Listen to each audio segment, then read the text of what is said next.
خوشحالي عارضي دي. امام مالک رحمه الله ډېر مشهور امام تیر شوی دی. ولس کاله په مدینه منوره کې د نبی علیہ الصلوۃ والسلام مبارک روزه سره خوا کې درس حدیث کړی دی او دسه به فرمایل چې حدیث په بیان کو ودا حدیث دکی روزه والا صاحب دسه فرمایل دی. اشاره به موته کوله څومره بهترین خلق د نبی علیہ السلام د روزه سره خوا کې ناس او د نبی علیہ السلام خبره امت ته رسول. نو ولس کاله د نبی علیہ السلام بار بار دیتا په خوب کې دیدار نصیب شوی دی. وی یو ځل د نبی علیہ السلام دیدار نصیب شو نو ما ته تاسو کو چې د الله رسوله مرګ بکل راځي. وی ما ته د دوانو جانو سردار او فرمایل اشاره وکړه په پینځو غوتو سره او خوب ختم شو. نو چې کله زه راپاسېدم وایي زه داسې په حقیقت پوه نه شوم چې د نبی علیہ السلام د دې پنځو ګوتو اشارې نه څه مقصد و. دوی ما ته دا مراد واغوستو کیدای شي 15 ورځې زما ملک کې پاتې، کیدای شي 15 میاشتې پاتې، کیدای شي 15 کاله پاتې، یو خو به پکې خامخا وي.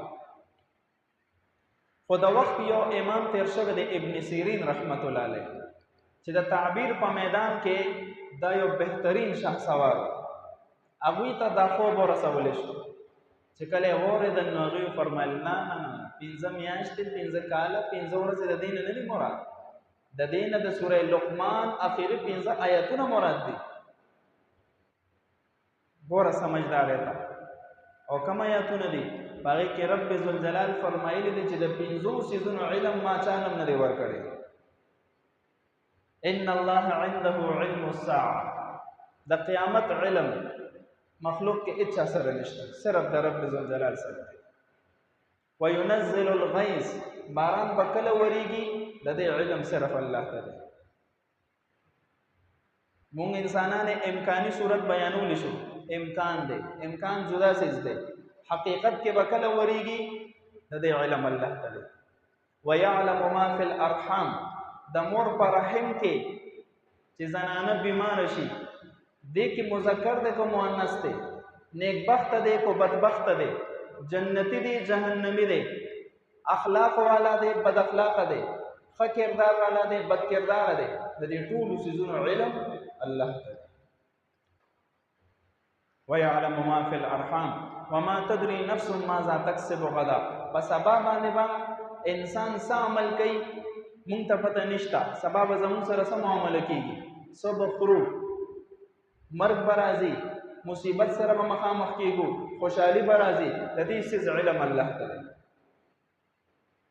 وما تدري نفس بأي ارض تموت، او دغه رنګې یو انسان ته پته نشته چې دا به د ځمکې په کومه حصه باندې مړ کیږي. دا 15 څیزونه دي د دې علم صرف الله ته دی. نن دلته زما مرګ په بل ملک کې لیکل شوی دی، څه ناڅه اسباب به تیار شي زه به هلته ورسم، اکه ځمکې له به دی الله رسوي، او کم ځای نه چې ستا خاوره راغستلی شوې ده او مکه ځای کې به دفن کولی شي. نو د دې 15 څیزونو علم صرف الله رب العزت دی. حضرت علی رضی الله عنه به کله کله چې قبرستان باندې تېرېدو نو قبرونو والو سره به خطاب کولو، یو خبره به ورته کوله، السلام علیکم